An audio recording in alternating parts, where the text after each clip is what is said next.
Assalamualaikum, dear students. This is Mohammad Naveed Jafar, your mathematics instructor. जी बच्चों, कैसे हैं आप लोग? ठीक हैं? फिटफाट सेटमेट जबरदस्त। जी, तो आज हम जो टॉपिक पे डिस्कशन करने जा रहे हैं वो है कॉम्प्लेक्स नंबर्स के बारे में। फिर हम उसकी पोलर फॉर्म को भी आज इस लेक्चर के अंदर डिस्कस करेंगे और आखिर पे हम डी मॉर्गन्स थ्योरम के ऊपर बात करेंगे। तो बेटा, सबसे पहले जो बात करने जा रहे हैं हम, वो तो पहले हम डिफाइन करेंगे कि कॉम्प्लेक्स नंबर्स एक्चुअली होते क्या हैं। तो सबसे पहले डेफिनेशन है कॉम्प्लेक्स नंबर्स की। तो कॉम्प्लेक्स नंबर्स वेरी सिंपली मैं इसको डिफाइन करूंगा कि the numbers of the form, इसमें आप ये बात जरा गौर कीजिएगा, the numbers of the form, जो नंबर्स आपके पास इस शक्ल में आ जाएं, a plus iota b, the numbers of the form where the most important thing है वो ये है कि दोनों के दोनों a b जो हैं ये सेट ऑफ रियल्स को बिलोंग करते होंगे।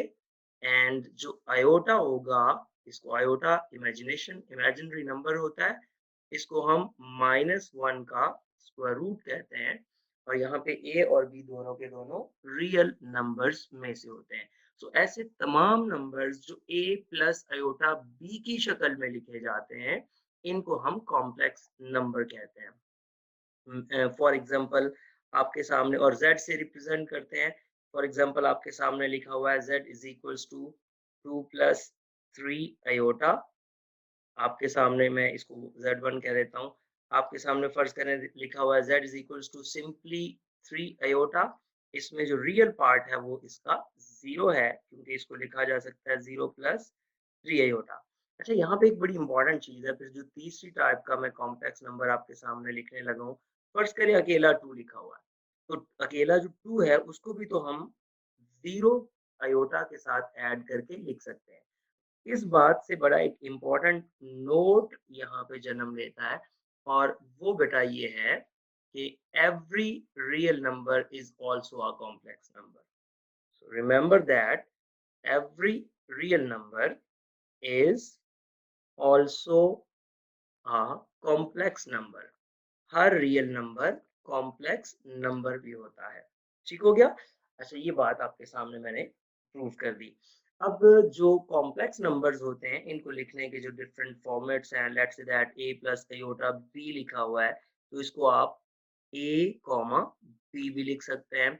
आपके पास इसको ये भी अंदाज दिया जा सकता है a comma 0 plus 0 comma b।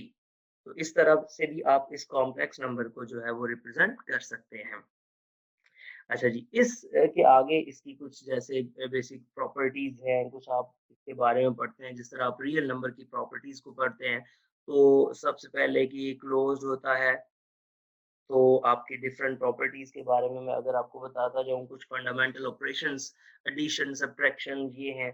तो मैं अगर बात करूँ फंडामेंटल ऑपरेशंस के ऊपर, तो वो ज़ाहिर सी बात है, वो हम बात करते हैं दो कॉम्प्लेक्स नंबर्स की एडिशन क्या है, दो कॉम्प्लेक्स नंबर्स की हम जो उसकी बात करते हैं डिवीजन क्या है, दो कॉम्प्लेक्स नंबर की मल्टीप्लिकेशन क्या है।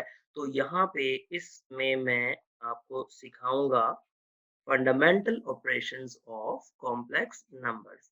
So there are the fundamental operations, ये कुछ fundamental operations हैं complex numbers के।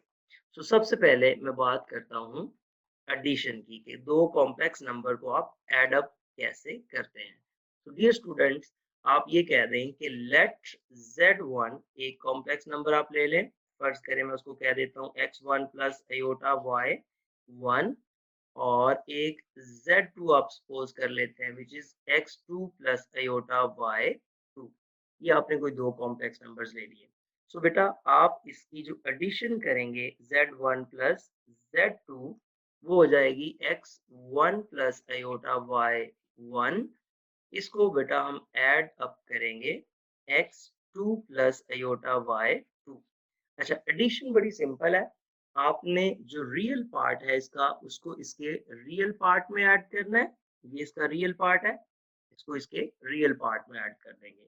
और सेकेंडली जो इसका इमेजिनरी पार्ट है उसको इसके इमेजिनरी पार्ट में ऐड करेंगे। तो आपके सामने रिजल्ट लिखे देता हूँ। ये आ जाएगा x1 प्लस x2, ये रियल को रियल में ऐड कर रहे हैं बेटा, और अयोटा y1 प्लस y2, ये आपने इमेजिनरी को इमेजिनरी में ऐड कर दिया। जी, इसके बाद जो सेकंड ऑपरेशन है इसका वो है सब्ट्रैक्शन।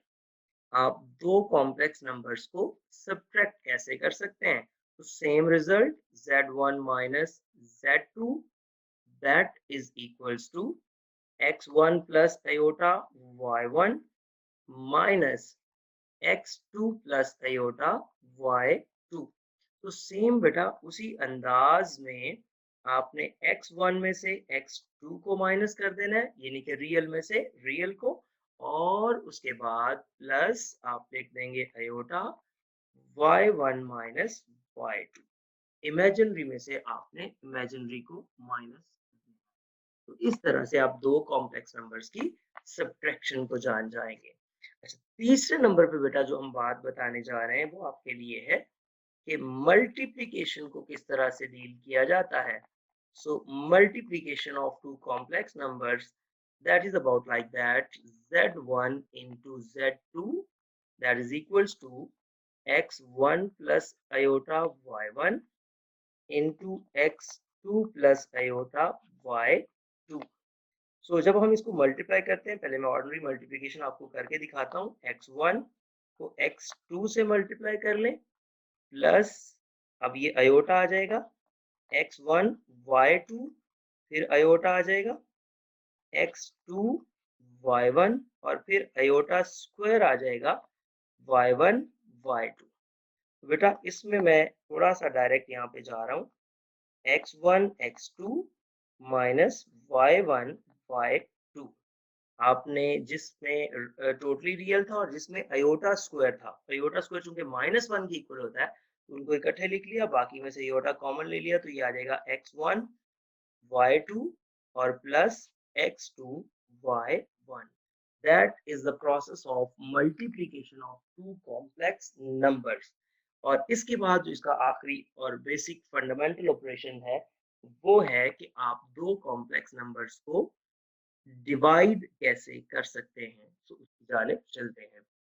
तीसरे नंबर पे इसकी बेटा जो आपके पास बात है वो आती है कि division of two complex number. तो यहाँ पे हम बात करते हैं डिवीजन की।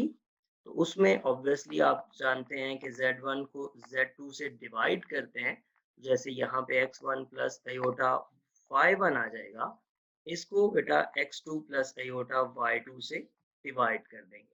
अच्छा, डिवीजन का प्रोसेस ये होता है कि जो इसके डिनोमिनेटर में आप देखते हैं उसके कॉन्जुगेट से मल्टीप्लाई और डिवाइड कर देते हैं। अब कॉन्जुगेट क्या होता है? कॉन्जुगेट एक्चुअली किसी भी कॉम्प्लेक्स नंबर की रिफ्लेक्शन को कहते हैं। अब ये रिफ्लेक्शन कैसे बनती है कि आप जो जिस भी कॉम्प्लेक्स नंबर का कॉन्जुगेट लेना हो उसके आयोटा का साइन चेंज कर दिया करें, उसको उसका कॉन्जुगेट कहते हैं। तो यहाँ पे तरीकाकार ये होगा x1 plus iota y1 over x2 plus iota y2, इसको हम मल्टीप्लाई डिवाइड करेंगे x2 माइनस आयोटा y2 के साथ, और x2 माइनस आयोटा y2। अब ये मल्टीप्लिकेशन का प्रोसेस तो अभी मैंने आपको प्रीवियस क्वेश्चन में सिखाया, और यहाँ पे a plus B into A minus B का फॉर्मूला लगेगा और इस तरीके से आप इसको प्रोसीड कर सकते हैं। तो ये बेटा मैंने आपको ओवरऑल सिखाए हैं some basic operations over the complex numbers. अब जो इसके बाद इसका अगला कॉन्सेप्ट जो आपको बड़ा इम्पोर्टेंटली सिखाना चाहता हूँ, समझाना चाहता हूँ, वो है इसकी पोलर फॉर्म किसी भी कॉम्प्लेक्स नंबर की। तो polar form of the complex number पर जाने से पहले मैं एक चीज पे बात एक तज़किरा करना ज़रूरी समझता हूँ, modulus of the complex number. क्योंकि मैंने उसके अंदर ये कॉन्सेप्ट यूज़ करना है। सो मॉडुलस ऑफ कॉम्प्लेक्स नंबर क्या होता है, इसके ऊपर हम बात करते हैं। So modulus of complex number means that the distance between the origin and that complex number, उसको modulus of the complex number कहते हैं। तो डिस्टेंस है ये ओरिजिन से डिस्टेंस बिटवीन ओरिजिन, ये डिस्टेंस है बिटवीन ओरिजिन टू z, यानी कि उस कॉम्प्लेक्स नंबर से ओरिजिन का डिस्टेंस। तो इसको मॉडुलस कहते हैं। कैसे फाइंड करते हैं कि z इज इक्वल्स टू, अगर आपके पास x प्लस आयोटा y है तो इसको आपको पता है x कॉमा y भी लिख सकते हैं, और जो ओरिजिन होता है वो 0 प्लस 0 आयोटा, यानी कि वो 0 0 होता है। तो इस पे आप जब डिस्टेंस फॉर्मूला यूज करते हैं तो अकॉर्डिंग टू डिस्टेंस फॉर्मूला आपके पास ये जो सिचुएशन बन जाती है वो बन जाती है X square plus Y square. इसको हम z का मॉड भी बोलते हैं और डिस्टेंस भी बोलते हैं। तो ये आपको पहले नंबर पे बताना बहुत ज़रूरी था अगर हम पोलर फॉर्म को डिस्कस करना चाहते हैं। सो अब हम बात करेंगे polar form of a complex number की। So polar form of a complex number क्या है? Polar form of complex number. अब कॉम्प्लेक्स नंबर की पोलर फॉर्म देखिए, एक कॉम्प्लेक्स नंबर पर पहुंचने के दो रास्ते होते हैं, एक कार्टेशियन और एक पोलर। कार्टेशियन के अंदर आपके पास सीधा सीधा एक्स एक्सिस और वाई एक्सिस दोनों प्लेन्स यूज होते हैं, दोनों साइड्स उसके यूज होते हैं एक्स और वाई।